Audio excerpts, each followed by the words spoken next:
다 같이 사도신경으로 신앙 고백하심으로 새벽 기도회를 하나님께 드리시겠습니다. 나는 전능하신 아버지 하나님 천지의 창조주를 믿습니다. 나는 그의 유일하신 아들 우리 주 예수 그리스도를 믿습니다.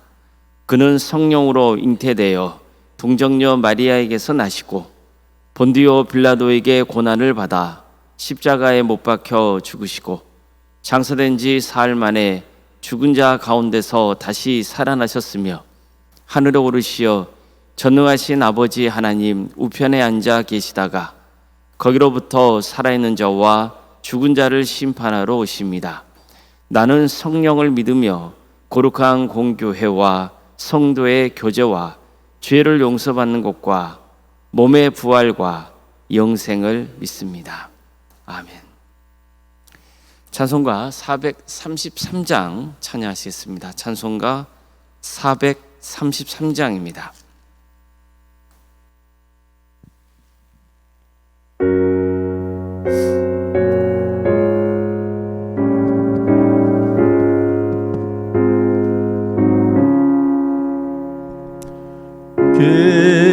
귀하신 주여 날 붙드사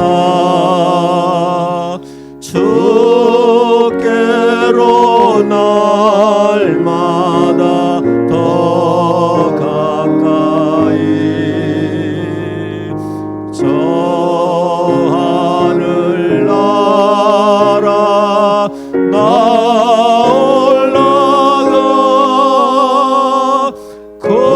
그녀의 품 안에 늘 안기어 영생의 복 받기 원합니다. 봉헌할 물건 나 없어도 날마다 주께로 더 가까이 내 죄를 주께 다 고하니 주님의 보혈로 날 씻으사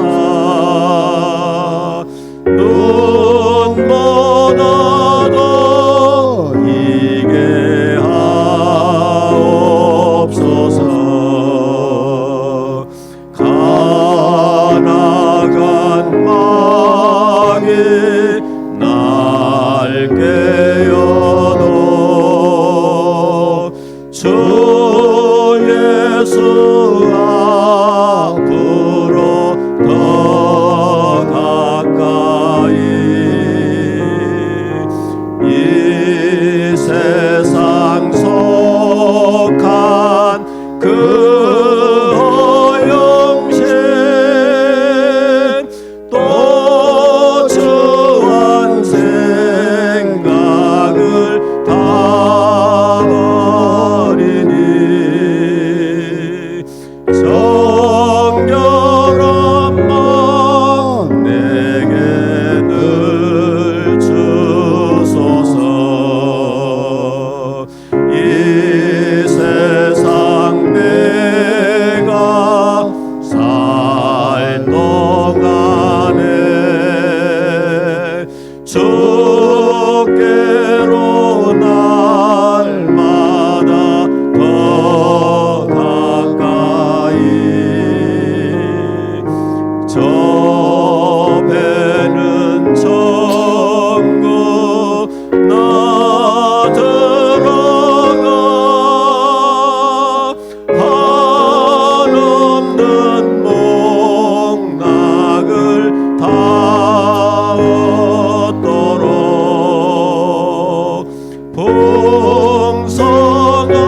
풍성하는 애를 주옵소서.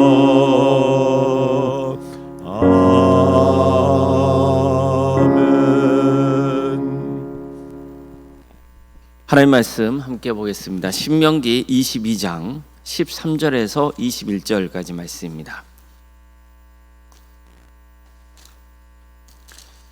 신명기 22장 13절에서 21절 말씀입니다.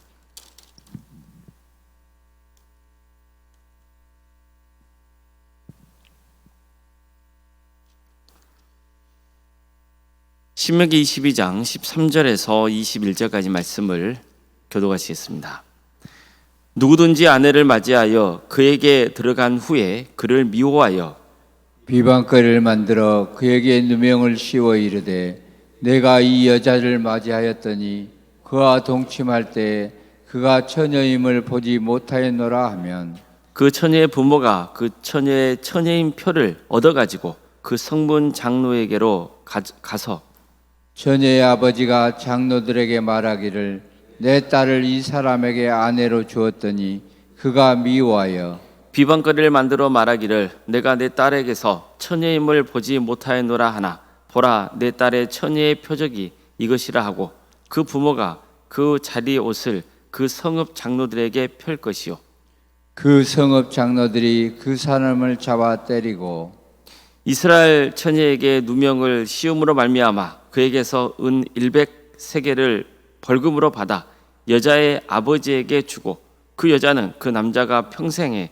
버릴 수 없는 아내가 되게 하려니와 그 일이 참되어 그 처녀에게 전혀 표적이 없거든 그 처녀를 그의 아버지 집 문에서 끌어내고 그 성읍 사람들이 그를 돌로 쳐 죽일지니 이는 그가 그의 아버지 집에서 창기의 행동을 하여 이스라엘 중에서 악을 행하였음이라. 너는 이와 같이 하여 너희 가운데서 악을 제할지니라. 아멘. 오늘 새벽기를 들으며 하나님의 은혜를 간구하는 모든 성도님들의 삶의 자리마다 또 하나님께서 친히 세우시고 다스리시는 광주 동암교회 위에 하나님의 은혜와 평강이 늘 충만하기를 주님의 이름으로 축원합니다. 하나님은 이스라엘 백성들에게 십계명을 주시고 반드시 이 계명을 지키라고 명하셨습니다. 십계명은요 모든 율법의 근간입니다. 하나님께서 이스라엘에게 주신 모든 규례와 법도는 결국 십계명에서 흘러나온 원리들을 구체화한 것입니다. 그래서 십계명을 바로 이해하면 율법 전체의 정신을 이해하게 되고 또 신약에서 예수님이 가져오신 말씀도 그 토대 위에 있다는 사실을 알 수 있습니다. 신명기에서 모세가 백성들에게 가르친 각종 규례도 마찬가지입니다. 모세는 어떤 경우에도 우상 숭배를 하지 말라고 했습니다. 이것은 하나님 외에 다른 신들을 섬기지 말라. 너를 위하여 새긴 우상을 만들지 말고 거기에 절을 하고 우상을 섬기는 짓을 하지 말라고 한 십계명 제1계명과 2계명을 근간으로 한 것입니다. 만약 우상 숭배를 한 자가 있다면 제사장과 재판관들이 철저히 조사하고 사실이면 사형에 처하라고까지 했습니다. 만약 자식이 부모의 말을 전혀 안 듣고 반항하고 아무리 타일러도 삶을 고치지 않는다면 그래서 가정에 큰 어려움을 가져다 주는 그런 불효를 저지른다면 성읍 모든 사람이 그 자식을 돌로 쳐 죽이라고도 했습니다. 그 자식은 부모를 공경하라는 십계명을 어겼기 때문입니다. 의도적으로 살인한 자도 반드시 사형에 처하라고 했습니다. 살인하지 말라는 십계명을 어겼기 때문입니다. 만약 범인이 누군지 알 수 없는 그런 살인 사건이 발생했다면 공동체가 책임의식을 가지고 하나님께 용서를 구하라고 됐습니다. 또 증인이 거짓으로 증언한 게 밝혀진다면 반드시 그 사람을 처벌해야 한다고 했습니다. 이것은 내 이웃에 대하여 거짓 증거하지 말라는 십계명을 어겼기 때문입니다. 내 하나님 여호와께서 내게 주어 차지하게 하시는 땅, 곧 내 소유가 된 기업의 땅에서 조상이 정한 내 이웃의 경계표를 옮기지 말라. 이렇게도 말씀합니다. 무슨 뜻입니까? 가나안 땅에 들어가면은 땅을 분배하게 되잖아요. 각 지파별로, 각 가문별로. 근데 그 분배받은 땅을 경계표를 지어서 뒀단 말이죠. 보통 돌을 세웠단 말이에요. 그럼으로써 내 땅과 저 사람의 땅이 구별되는 거잖아요. 그런데 어떻게 하는 거예요? 그 이웃의 경계표를 옮긴단 말이에요. 그래서 자기 땅을 의도적으로 넓히는 거. 이것은 무엇을 어기는 겁니까? 내 이웃의 집을 탐내지 말라는 십계명을 어기는 거죠. 혹시 길을 잃은 소나 양을 발견했다면 못 본 채 하지 말고 주인에게 돌려주고, 주인이 너무 멀리 있거나 누가 주인인지 모를 경우에는 짐승을 너희 집으로 끌고 가서 돌봐주었다가 주인이 오면 돌려주라고 됐습니다. 이것도 이웃의 집을 탐내지 말라는 십계명에 해당하는 거죠. 어떻습니까? 지금까지 우리가 십계명의 근간이 되는 어떤 규례와 법도를 살펴봤거든요. 신명기에 계속해서 모세가 전하고 있는 내용이에요. 모세가 백성들에게 전하는 설교를 보면 다 십계명을 토대로 갖추고 있다는 것을 알 수 있죠. 오늘 본문도 마찬가지입니다. 어떤 사람이 아내를 맞이했어요. 그런데 아내가 미워지는 거예요. 그래서 이 여자가 결혼 전에 처녀가 아니었다는 주장을 하는 거죠. 그럼으로써 이 여자를 공경에 빠뜨리는 거예요. 이럴 경우 여자의 부모는 딸이 처녀임을 증명하는 증거물을 성읍의 장로들에게 가져가야 됩니다. 사이가 내 딸이 처녀가 아니었다고 비방하는데 전혀 사실이 아니라고 증거를 제시해야 되는 거예요. 그러면 장로들은 고발한 그 남자를 붙잡아다가 때리고 아내에게 누명을 뒤집은 죄, 그리고 장인을 명예를 실추시킨 그 책임을 물어서 벌금을 내게 합니다. 그러면 그 벌금을 여자의 아버지에게 줘야 한다는 거예요. 뿐만 아니라 아내는 계속해서 그 남자의 아내로서의 자격을 얻게 되고 남자는 평생 그녀를 내보낼 수 없다고 했습니다. 자, 우선 이 사건의 발단은요, 남편이 아내와 장인을 고소한 거예요. 남편은 아내가 결혼 전에 처녀가 아니었다고 주장합니다. 즉 처녀가 아닌데도 처녀처럼 속여서 자신과 결혼했다는 거죠. 자, 이렇게 보면 일단 남편은 아내가 간음하지 말라는 십계명을 어겼다고 주장하고 있는 거예요. 그런데 내용을 자세히 보면 이 사건은 뭡니까? 겉으로는 간음에 관한 것처럼 보이지만 실제로는 남편이 아내를 내쫓으려는 거죠. 아내가 미워요. 더 이상 같이 살고 싶지 않아요. 그래서 거짓으로 아내와 장인을 고소한 거예요. 간음죄를 지었다는 거죠. 십계명을 어겼다는 거예요. 자, 이건 무슨 사례입니까? 십계명을 바르게 지키려는 게 아니라 십계명을 악용하는 사례죠. 남자가 악의를 품고 아내를 내버리려고 간음한 여자로 내몰고자 한 거예요. 자, 그렇다면 이것은 겉으로는 간음죄에 관한 것처럼 보이지만 실은 남편이 거짓 증언을 하고 있는 거죠. 뿐만 아니라 이를 빌미로 결혼할 때 장인에게 신부값으로 준 그 결혼 예물을 다시 돌려받으라는 의도도 깔려있다고 볼 수 있습니다. 그렇기 때문에 내 이웃의 집을 탐내지 말라는 십계명도 어긴 거예요. 무엇보다도요, 당시 상황에서 만약 장인이 딸의 결백을 입증하지 못하면 그 여자는 간음죄를 물어서 돌에 맞아 죽어야 했습니다.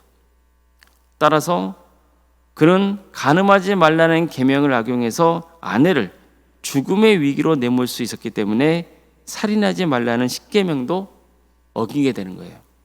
따라서 이 사람은 반드시 죄를 엄히 물어야 한다는 거죠. 분명 이 죄는 절대 가벼운 죄가 아니에요. 사형으로 다스려도 될 정도로 아주 무거운 죄예요. 그렇지만 여기서는 사형을 시키라고 하진 않아요. 대신 아내에게 누명을 씌운 죄를 엄히 물어서 그를 붙잡아다가 때려야 한다는 거예요. 매로 다스려야 한다는 거죠. 또 장인에게 벌금을 줘야 한다는 거예요. 대략 결혼할 때 장인에게서 받은 준 그 신부값, 2배에 해당하는 벌금을 물어야 하는 거예요.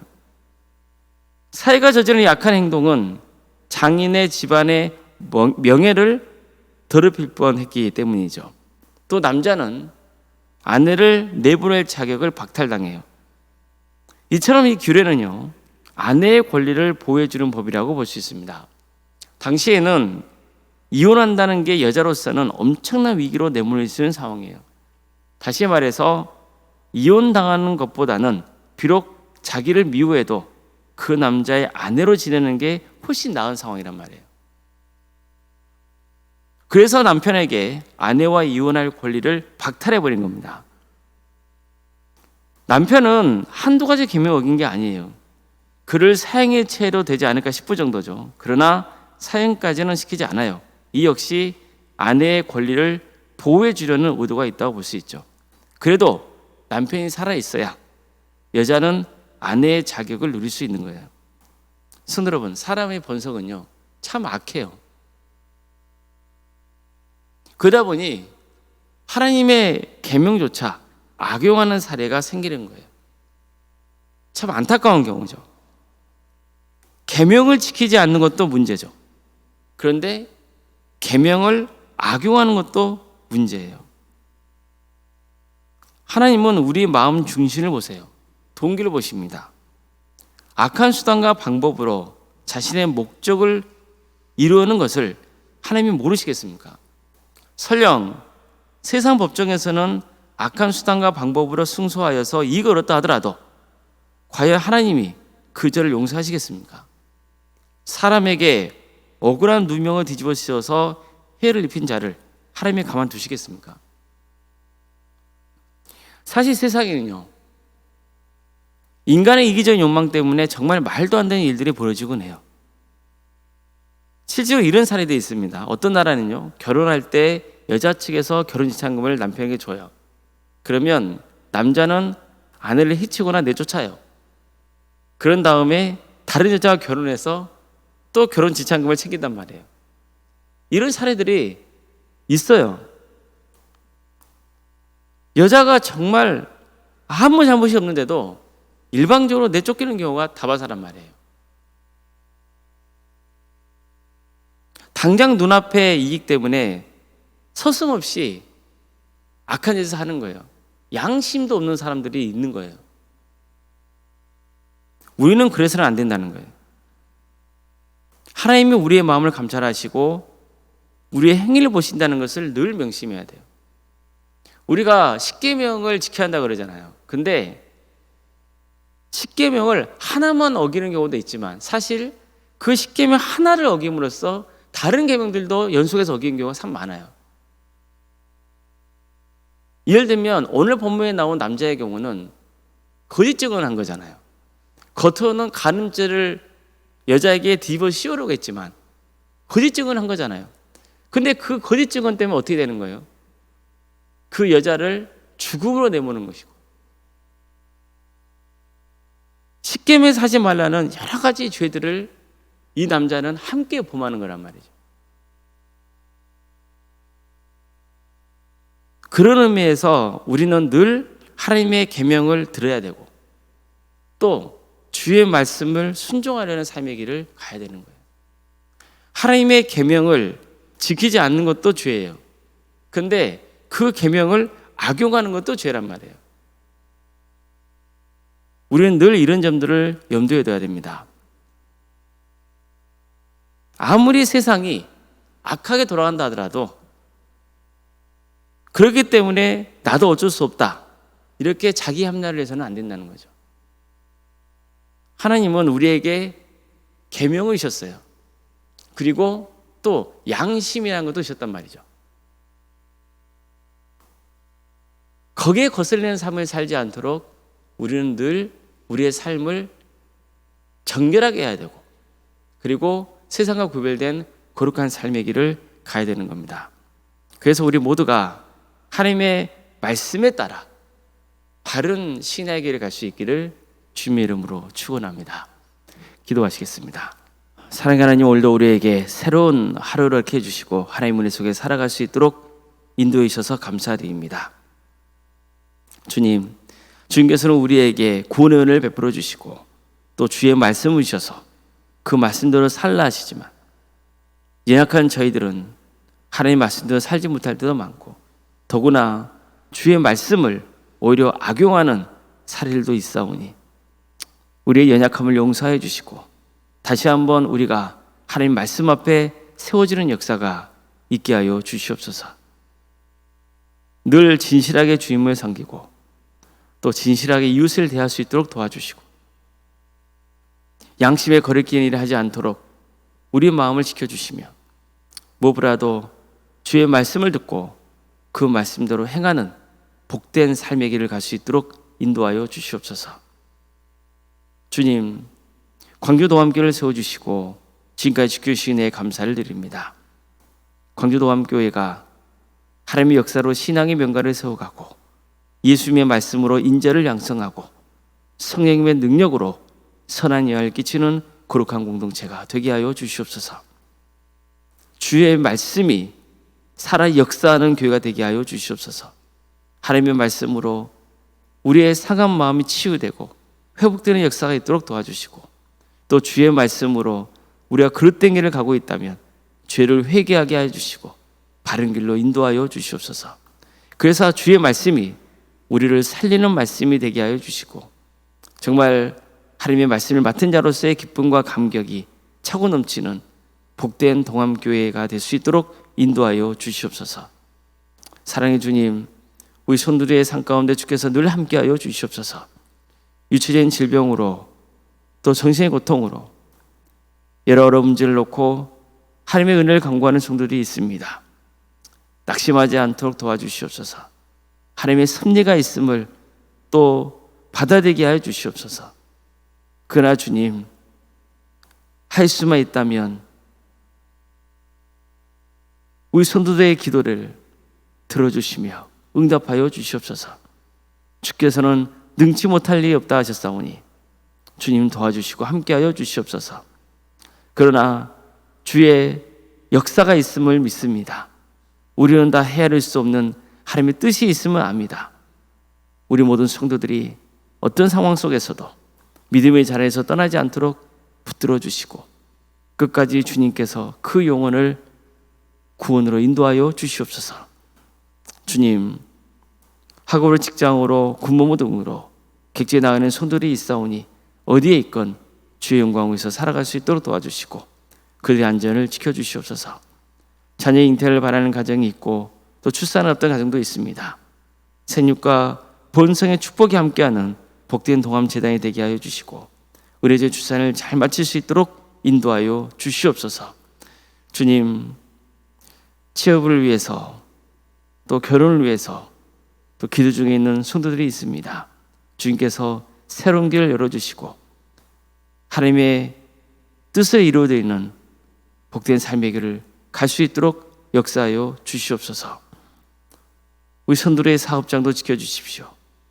주님께서 친히 함께하여 주시옵소서. 교회학교에서 기도합니다. 유치부, 아동부, 중고등부, 청년부 1위까지 가까이 부수마라 주께서 친히 함께하여 주셔서 주님께서 이 귀한 자녀들에게 믿음을 심어주시고 그들이 주님을 인격적으로 만나는 역사가 있도록 도와주시고 평생의 삶 가운데 주님과 동행하며 100배, 20배, 30배의 결실을 거두는 놀라운 역사가 있도록 인도하여 주시옵소서. 우리 광주도함교회 모든 성도들이 다음 세대를 위해서 기도하며 헌신하는 마음을 주시고 특별히 이들을 섬기는 교육자들과 선생님들을 주께서 기억하여 주셔서 성령 충만케 하여 주시고 주어진 일들을 잘 감당하여서 주께 칭찬받는 삶의 길을 갈 수 있도록 도와주시옵소서. 구역과 자치기관과 전도특공대와 중부로 특공대와 동암지원센터와 사랑의 식당과 또 선교 동아리 등 여러 사역의 자료를 허락하시며 감사드립니다. 이 귀한 부서를 통하여서 주의 나라가 확장되게 하여 주시고 우리 손들이 서로 기도하며 하나 되게 하여 주시고 주의 일에 힘쓰는 그래서 주의 영광에 드러나는 복된 동암재단이 될 수 있도록 인도하여 주시옵소서. 올림생과 사모님을 기억하여 주셔서 성령 충만케 하여 주시고 평안의 축복을 주시고 믿음의 명가를 세워져 갈 수 있도록 도와주시옵소서. 우리 교회 귀한 직분자를 가시며 감사드립니다. 장로인과 안수 이사님과 또 권사님과 집사님, 교육자 모두에게 주께서 친히 함께하여 주셔서 주어진 직분으로 겸손히 잘 섬기게 하여 주셔서 하나님께 상급받는 역사가 있도록 도와주시고 또 우리 성도들에게도 좋은 귀감이 되는 귀한 직분자들이 될 수 있도록 역사하여 주시옵소서. 이 나라 민족을 주께서 긍휼히 주셔서 하나님의 공의와 정의가 바로 세워지게 해주시고 이 땅에 세워진 수많은 교회들이 빛과 소금의 사명을 잘 감당하게 해주시고 어떤 것에서 흔들리지 않고 복음 안에서 굳건하게 세워지는 역사, 그래서 이 민족 안에 빛과 소금의 사명을 잘 감당하는 거룩한 공동체가 되게 하여 주시옵소서. 하나님의 때에 평화로운 통일이 이루어져 북한 땅에 많은 영혼들이 주님께로 돌아오게 하여 주시고 또 하나님의 영광을 위해서 헌신하고 있는 목회자들과 선교사들이 있사오니 주님께서 그들의 가정과 살기자를 지켜주시고 그들의 헌신을 통하여서 많은 영혼들이 주님께로 돌아오게 하여 주시옵소서. 주님, 이 땅에 다시 한번 부흥의 역사가 있게 하여 주시옵소서. 도와주시옵소서. 많은 영혼들이 예수님을 믿는 귀한 역사가 있게 하여 주시고 이 귀한 일을 위해서 우리 광주 도암교회가 우리 성도들이 또 귀하게 쓰임받는 역사가 있게 하여 주시옵소서. 모든 걸 주님께 의지하오며 살아계신 예수님의 이름으로 기도드리옵나이다. 아멘. 하늘에 계신 우리 아버지, 아버지의 이름을 거룩하게 하시며 아버지의 나라가 오게 하시며 아버지의 뜻이 하늘에서와 같이 땅에서도 이루어지게 하소서. 오늘 우리에게 일용할 양식을 주시고 우리가 우리에게 잘못한 사람을 용서하여 준 것 같이 우리 죄를 용서하여 주시고 우리를 시험에 빠지지 않게 하시고 악에서 구하소서. 나라와 권능과 영광이 영원히 아버지의 것입니다. 아멘.